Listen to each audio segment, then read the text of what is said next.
10-11 question में क्या था, क्लास 10 का आपका साइंस चल रहा है, फिजिक्स का पहला लेसन आंतरिक चल रहा है। इसका कुमार मित्तल की आपकी बुक है, ठीक है। क्वेश्चन आपके सामने दिख रहा है, जल तथा कांच के अपवर्तनांक क्रमशः 1.50 तथा 1.35 तथा 1.50 है। जल तथा कांच के अपवर्तनांक है। यदि प्रकाश किरण कांच से जल में जा रही हो तो कितना अपवर्तनांक होगा। हम ये कहें आपसे कि अगर आप बात करते हैं जल और कांच की, अगर हमारे पास हम आपसे पूछें कि कुल कितने माध्यम दिख रहे हैं तो आप कहते हैं कि हमारे पास 3 माध्यम दिख रहे हैं। 3 माध्यम। अगर हम माध्यम की बात करें, ध्यान दीजिएगा, तो पहला वायु दिखा, दूसरा जल, आप किसी भी क्रम में मान सकते हैं, और तीसरा कांच, ऐसे मान लेते हैं। हमने कहा कि वायु को हम एयर, ये वाटर और ग्लास, शॉर्ट में हम ए, डब्ल्यू और जी से डिनोट करते हैं इसको। हमने कहा कि 1 पहला माध्यम, ये 2 माध्यम, ये तीसरा माध्यम, 3 माध्यम हो गए। इनके लिए हमारे पास एक छोटा सा बहुत ही सुंदर सा फार्मूला है, 1n2 n2 3 और n3 1 इज इक्वल टू 1 होता है साइक्लिक क्रम में। ये एक फार्मूला है, इसको प्रूव भी कराया गया है। और जब इतना हम जानते हैं तो 1 2 3 हो सकता है कि आपको डिस्टर्ब करे, तो 1 का मतलब ए, 2 का मतलब W और 3 का मतलब G अगर बोले तो ये एक फार्मूला एक सिस्टमेटिक तरीके से बन जा रहा है। कैसे बन रहा है चलिए देख लेते हैं। N1 यानी A से W, N W से G और N G से एयर 1 होता है। ये तो हमारे पास दिया। हम कहते हैं कि हमको क्वेश्चन में दिया क्या गया है, वायु है, वायु से ही न जल में जाएंगे, वायु से ही न कांच में जा रहे हैं।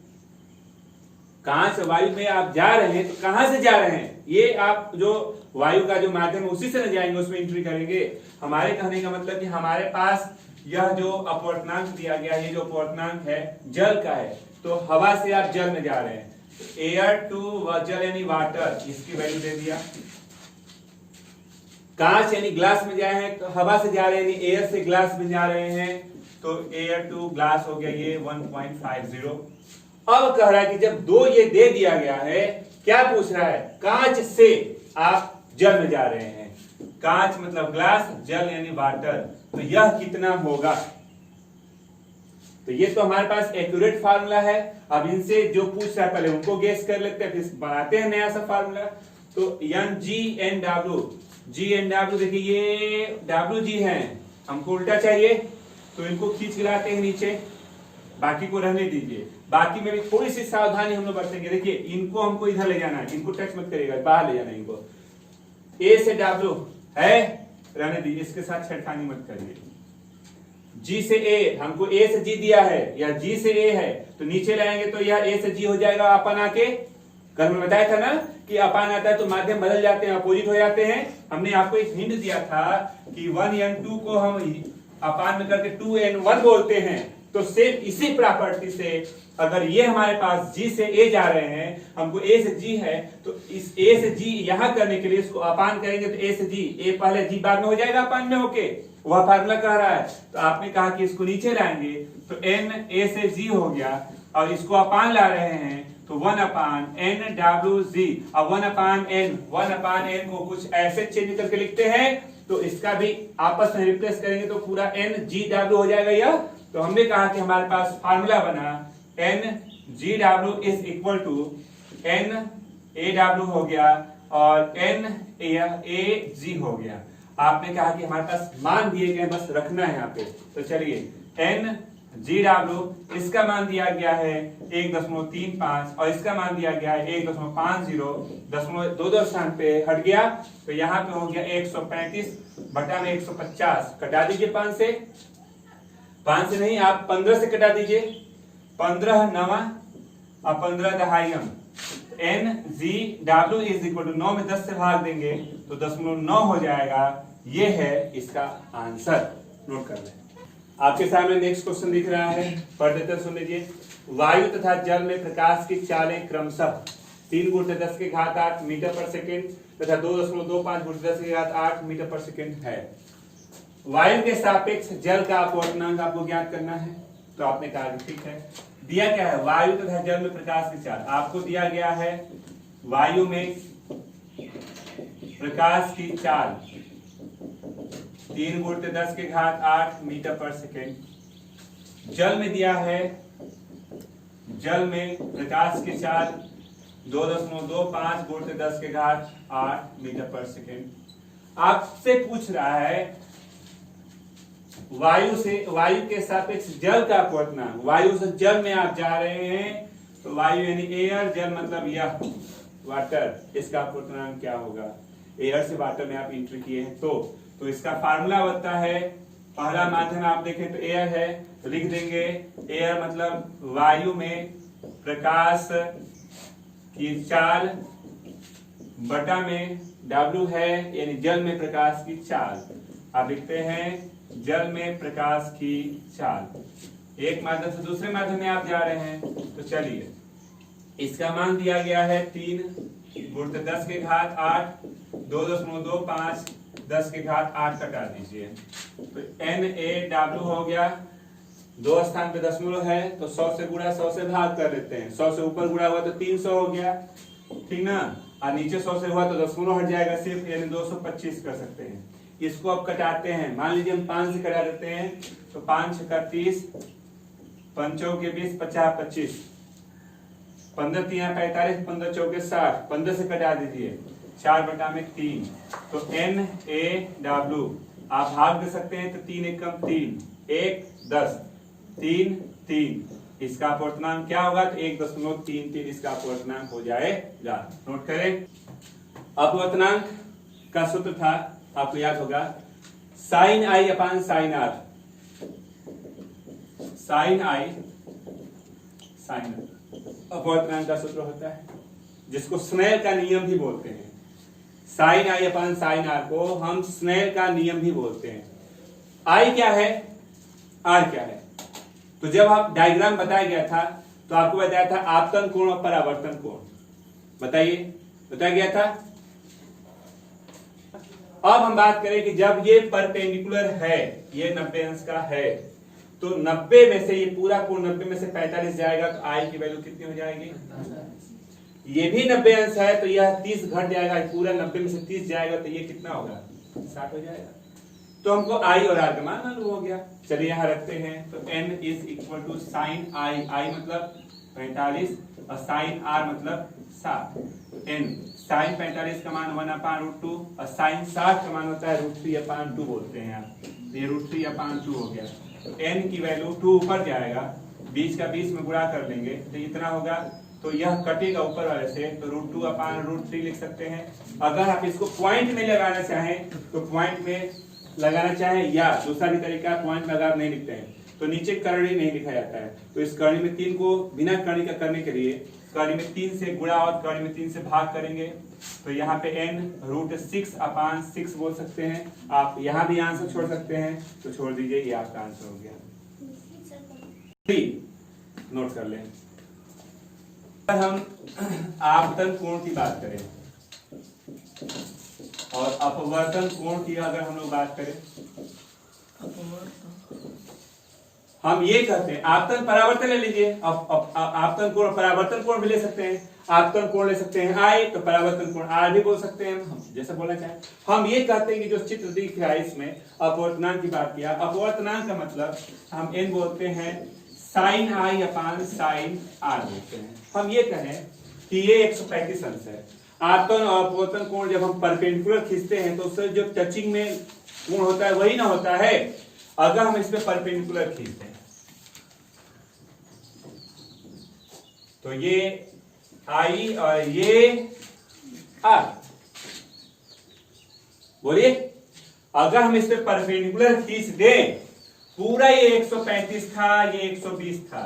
135 का मतलब परपेंडिकुलर खींचेंगे तो 90 को छोड़ देंगे तो इधरिया वाला कोण कितना हो गया, 135 में से 90 गया 45, I का मान हो गया 135 ऋण 90, ये हो गया 45।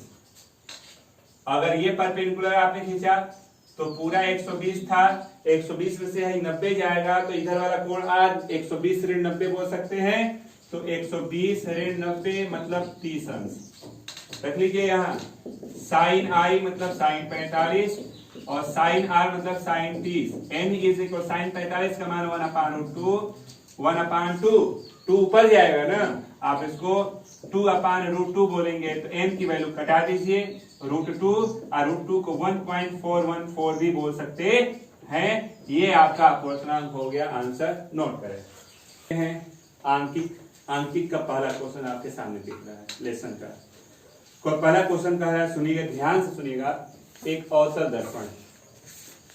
तो जो दिया गया है पहले हम लोग उसको लिखते हैं। अवतल दर्पण के सामने उससे 20 सेंटीमीटर की दूरी पर कोई वस्तु रखी गई है। वस्तु को रखना यानी वस्तु की दूरी को हम स्मॉल यू से डिनोट करते हैं और स्मॉल यू दे दिया 20 सेंटीमीटर। रखने पर उसका वास्तविक प्रतिबिंब दर्पण से 30 सेंटीमीटर दूर बनता है। तो प्रतिबिंब की दूरी को स्मॉल भी से डिनोट करते हैं और स्मॉल भी दे दिया 30 सेंटीमीटर दूर बनता है। दर्पण की फोकस दूरी स्मॉल f पूछ रहा है। आपने कहा अवतल दर्पण की बात आती है तो u v f तीनों माइनस दिया जाता है। तो जो दो दिए गए वो माइनस में हो गए, f को निकालना है। इनका फार्मूला होता है 1/f 1/v प्लस 1/u। चलिए इस फार्मूले पे रखते हैं तो 1/f 1/v और 1/u कर लीजिए। तो 1/f इसका एलसीएम 60, 30 दुना के ऋण 2, 20 तिया 3, यानी आपने कहा कि 1/f ऋण 5/60 कर दीजिए। तो f का मान पलट जाएगा तो आप व्युत्क्रम कर देंगे तो 60/5, तो f का मान 12×5 = 60 ऋण 12 सेंटीमीटर। इसकी फोकस दूरी हो गई, नोट कर ले। नेक्स्ट क्वेश्चन आपके सामने दिख रहा है, ध्यान से देखा जाए। एक अवतल दर्पण है, आपने लिख लिया आपने समझने के लिए कौन सा दर्पण है। अगर दर्पण दिखेगा तभी तो हम प्लस या माइनस में लिख सकते हैं। तो अवतल दर्पण हो गया। अवतल दर्पण के सामने 10 सेंटीमीटर दूर रखी वस्तु, 10 सेंटीमीटर दूर वस्तु को रख रहे हैं यानी वस्तु की दूरी स्मॉल यू हो गई। स्मॉल यू हो गई 10 सेंटीमीटर। वास्तविक प्रतिबिंब 30 सेंटीमीटर दूर बनता है। प्रतिबिंब 30 सेंटीमीटर दूर बना मतलब भी, तो भी दे दिया कितना 30 सेंटीमीटर दूर बना। दर्पण की फोकस दूरी f पूछ रहा है। आपने कहा अवतल दर्पण है, नेचर वास्तविक है, ध्यान दीजिएगा वास्तविक है। नेचर में अगर वास्तविक दिख रहा है तो u v f तीनों माइनस में, तो 2 हमको दिख रहे हैं तो 2 तो माइनस में कर लीजिए पहले। और फार्मूला हमारे पास है 1/f 1/v प्लस 1/u। रख के हल किया जाए f की वैल्यू को, तो 1/f 1/v ऋण अधन 1/10 1/f एलसीएम 30 ऋण 1 ऋण 3 तो 1/f ऋण 4/30 1/f ऋण 2/15 f का मान ऋण 15/2 f का मान ऋण 7.5 सेंटीमीटर। नोट करिए। नेक्स्ट क्वेश्चन आपके सामने दिख रहा है 20 सेंटीमीटर की फोकस दूरी के अवतल दर्पण। अवतल दर्पण है, फोकस दूरी यानी स्मॉल f 20 सेंटीमीटर। एक वस्तु 30 सेंटीमीटर की दूरी पर रखी गई है। वस्तु को रखा गया यानी u, वस्तु की दूरी u हो गया 30 सेंटीमीटर। प्रतिबिंब की स्थिति यानी आपसे भी पूछा। आपने कहा कि अवतल दर्पण में सब माइनस होता है। वास्तविक नेचर हमने बात किया तो वास्तविक जो सामान्य नेचर होता है उसके वजह से u v f सब कुछ माइनस होता है। तो जो 2 दिए गए उनको तो माइनस में कर ले। 1/f 1/v plus 1/u। 1/f मतलब ऋण 20, 1/v और 1/u कर दीजिए। 1 में ऋण 20 इधर लाते हैं, धन के साथ आया इधर 1/f, इसका लघुत्तम देंगे तो 60, 20 के 60 ऋण 3 धन 2 1/v ऋण 1/60 1/v, तो v बराबर ऋण 60 सेंटीमीटर। प्रतिबिंब कितना दूर है तो दर्पण के सामने अगर ऋण की बात करते हैं तो ऋण शो कर रहा है कि जो प्रतिबिंब है दर्पण के सामने 60 सेंटीमीटर की दूरी पर बन रहा है। अगर ये धन में आ जाता तो दर्पण के पीछे 60 सेंटीमीटर की दूरी पर बन रहा है। क्लियर आंसर है, नोट कर लें। नेक्स्ट क्वेश्चन आपके सामने है, अवतल दर्पण है। आपने लिख लिया कि अवतल दर्पण है, फोकस दूरी f 10 सेंटीमीटर, दर्पण से 20 सेंटीमीटर की दूरी पर स्थित कोई वस्तु है। 20 सेंटीमीटर दूर स्थित वस्तु है, वस्तु की दूरी को स्मॉल यू से डिनोट करते हैं। वस्तु की दूरी हो गई 20 सेंटीमीटर की दूरी पर। प्रतिबिंब कितनी दूरी पर बनेगा, मतलब भी पूछ रहा है। अवतल है तो दोनों minus 1/f 1/v plus 1/u 1/f ऋण में 1/v और ऋण यानी 1/में ऋण 20 इसको इधर ले आते हैं। ऋण 1/10 1/20 1/v इसका एलसीएम लेते हैं 20। 10 दूना के 20 ऋण 2 धन 1 ऋण 1/20 1/v तो v का मान ऋण 20 सेंटीमीटर। अगर आपसे कोई पूछता है कि आपने आंसर इसका ऋण 20 लिखा, कहां बन रहा है, तो ऋण है तो ऋण कहता है कि दर्पण के सामने बन रहा है। अगर ये धन में 20 आता है तो दर्पण के पीछे बनता है। नोट कर सकते हैं आप। आपके सामने दिख रहा है 3 सेंटीमीटर लंबी एक वस्तु की लंबाई को ऑब्जेक्ट ओ से दिखाते हैं 3 सेंटीमीटर।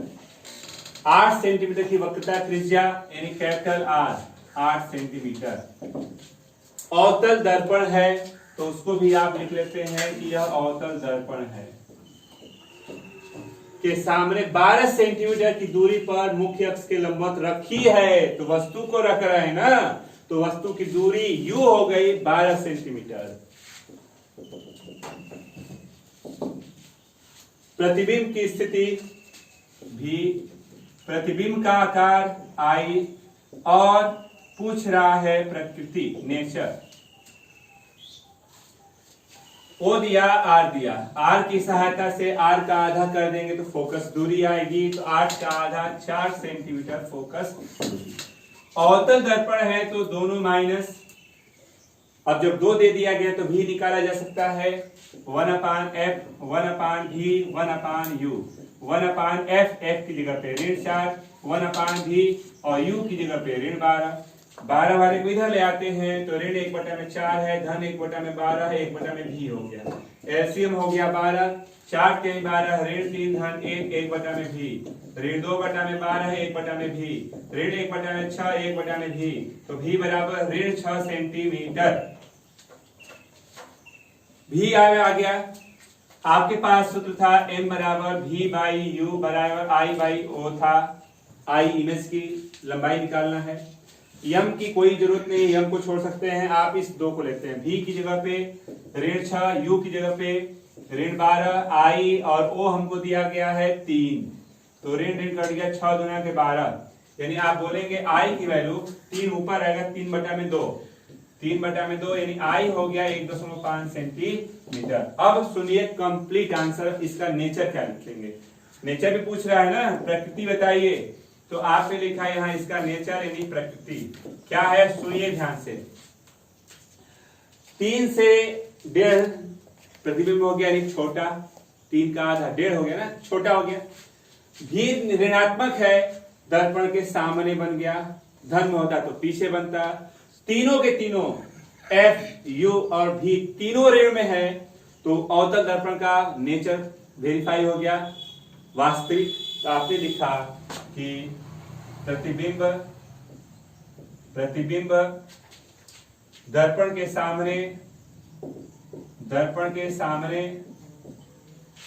6 सेंटीमीटर की दूरी पर वास्तविक, उल्टा व छोटा। और छोटा की जगह पे अगर हम लिखना चाहें तो 3 का आधा, वस्तु का आधा बनेगा। नोट कर लें कंप्लीट आंसर। तो आज आपका ये इतना क्वेश्चन लगा, कल इसके आगे बचे हुए क्वेश्चन को लगाया जाएगा। तो आज के लिए बस इतना ही रहने दें, नोट कर लें।